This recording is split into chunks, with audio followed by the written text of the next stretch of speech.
Hi, I'm Cesar Santos. Welcome to my open studio.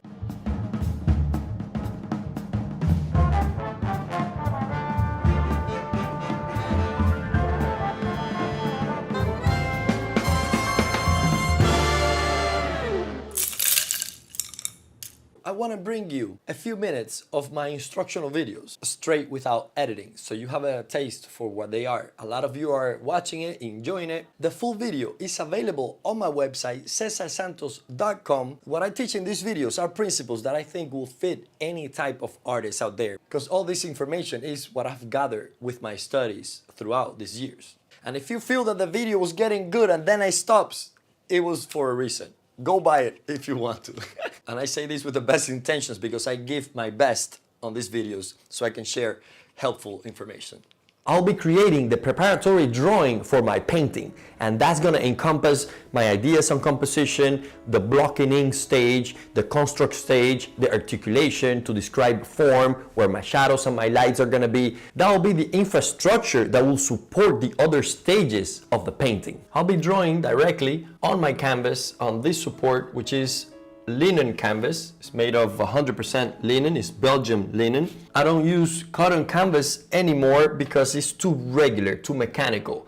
Linen has these organic patterns that is much more appealing when you're painting. You can find canvases prepared with gesso primed, acrylic gesso, or oil prime. In this case, I'm using an oil prime canvas, and I'll be painting in oil, so it matches perfectly. Normally, if you want to do a portrait in this style of realism, you don't want to have too much texture showing, unless you're going to be painting with a lot of paint and impastos that will cover that regular pattern. So I've chosen one that is not too smooth, that you cannot see the texture of the linen. I still like to see that material quality to it, but it's not overwhelmingly rough that will overpower my brush strokes. This is gonna be kind of a simple drawing because I'm not drawing on paper, so the linen is not gonna respond to charcoal as well as paper. That's why I'm just gonna have basic drawing tools. I have my kneaded eraser, which I might use if I make an error to adjust, but it's not gonna be a drawing tool in the same way I will use it on paper. From Nitram Charcoal, I'll be using the B type, which is the softer type because the linen is kind of strong and I wanna have something that runs on top of it. Maybe a harder charcoal will scratch it and not put the material on the linen. I built my own kind of sand block. I put 2 sandpapers glued on each side of a racket from some sport. I think it's a beach kind of like paddle thing. But anyways, and that way I can sharpen it from one side, and then when it gets softer and smoother, I can just refine it with the smoother sandpaper. So let's do it.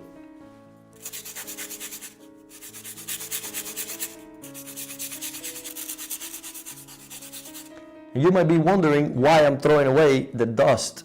And when I draw in charcoal, I don't use dust. I don't like it. I have a couple of cans full of dust that the company has sent me, but I don't feel comfortable working with the charcoal dust. So I'm just gonna throw it away because I just want this stick to get sharpened. And that's what I'm gonna be doing. So don't judge me for throwing away the dust. I won't use it.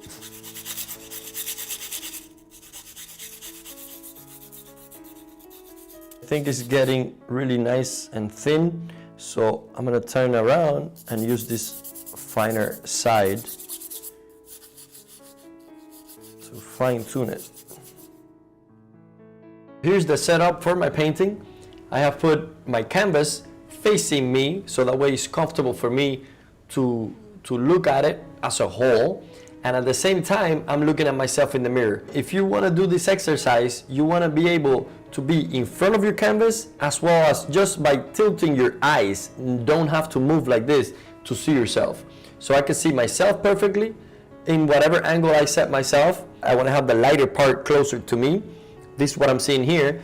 And just by shifting my eyes, I can look at myself as I build it here on the canvas. So this is a good setup because just my hand is gonna be the one moving and getting in front of me, but this, my face there, is gonna be pretty permanent. I put this light here to create that bigger contrast to give me this chiaroscuro feeling with the light on this side of the face and the shadow on the back side. And I'm also gonna be probably incorporating some of the background, books and stuff around my head that might add to the composition. It's not necessary, but notice that my canvas format is pretty similar to the mirror format. That way I don't have anything distracting me too much from a circular mirror to a flat canvas. So I decided to be as even as possible, as comfortable as possible with all this setup. The first thing I'm gonna do, I will look for the perfect kind of position that I'm looking at first. And as soon as I put my angle how I want it, I'm gonna do a thumbnail sketch in the upper left corner and see how, kind of to figure out the big composition. That thumbnail is gonna be kind of like a warm up, a setup. It gives me more time to study what I'm planning to do here before I go to the bigger final piece.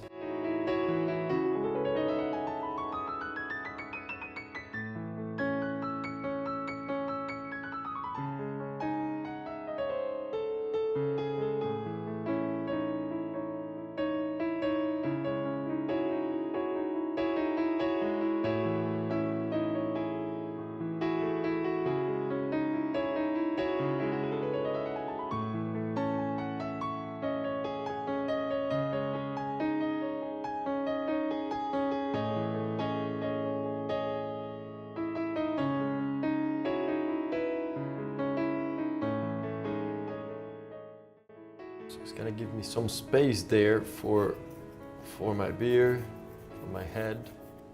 The beard is going to diffuse with the background, so I'm just gonna sketch that in like that. So light is gonna be on this side of the head. I'm keeping that there. And I'm thinking if I should paint myself with the arm across, or if I should wait and look at myself like this. That's gonna be interesting because even when I'm painting, my hand is gonna be like this. So it's probably gonna be cool to put my arm across the composition. And as I paint, I'll be moving the arm, so I need to decide where to put it. If my shoulder goes back,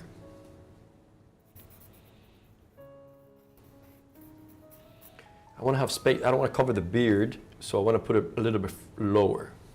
That way I create a mystery, because when people see that and the arm is disappearing with the hand not showing over the border, it might give that sensation of what is he thinking, what is he about to do, and it gives that mystery. So these are things that you want to discover through the thumbnail sketch.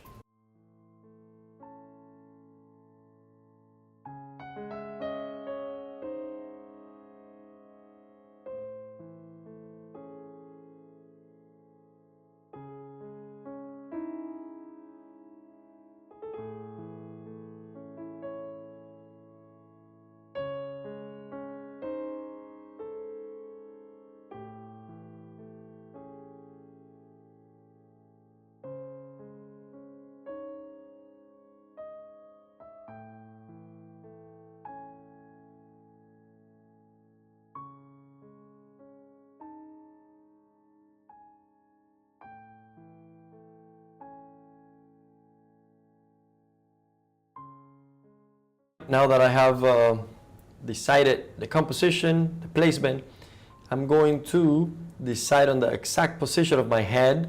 I want to make sure I don't put this ear in, so I'm just going to tilt it a little bit until I cover it. That way it keeps me clean, the shadows clean. And now I have to decide how far down I want to include it. So what's the head size? And that's what I'm thinking now. I think it's going to be kind of half, including beard. It's probably going to be half of the whole canvas, so that the bottom half will contain the arm. All right, so let's begin. I'm going to put the top part.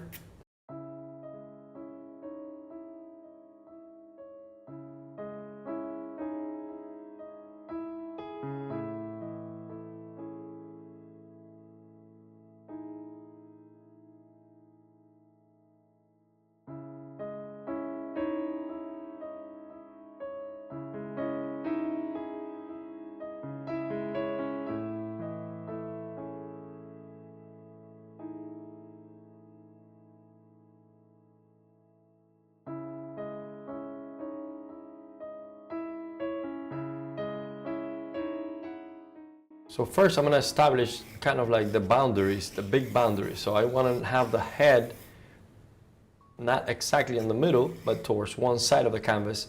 So that's going to balance out with the arm kind of coming this way mainly.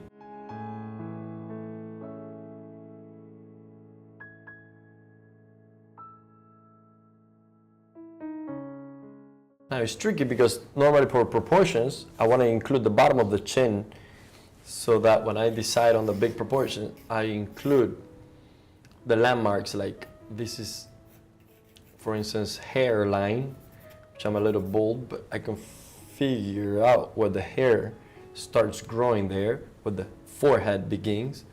So I'm going to start adding that there. And then from there to eyebrow, I'm going to put the level horizontal alignment so I know how the tilt of the head goes and if it's pointing up and down. So depending on the curvature of this, it's going to tell me if I'm looking up or down. To continue with this class, go to my website, cesarsantos.com, sign in, and you can add any videos you want to your collection.